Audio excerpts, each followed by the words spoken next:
Okey, Assalamualaikum. Dekat depan saya ni ada sebiji S70 2026 geng. Nampak tak? Saya datang dekat, ada bunyi tak? Dah tak ada bunyi. Sebab apa?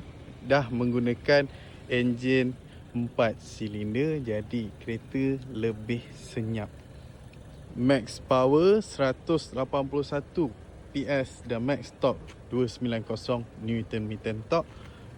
Kejap lagi saya tunjuk bawa pecut. Memang pergi geng, no problem. Okey, jom saya bawa ke korang. Tekan slow dia dah pergi. Tekan sikit je, dia dah pergi. Okey, jom kita jalan tegak sikit. Sebab jalan tegak sikit. Okey, tengok responsif dia. Ini tak termasuk sport mode lagi. Nampak?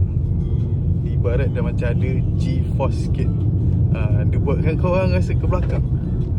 Nampak tak? Lepas tu brake pun memang cengkam geng. Brake pun no problem. Bawa laju jangan risau. Biasa bawa laju akan risau dengan brake lah kan. Tapi untuk S70 2026 no problem. Sebab friction brake pun kita dah ubah sikit.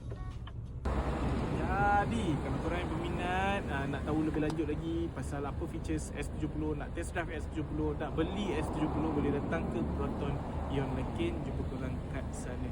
Jumpa Wali Proton Hero. Bye.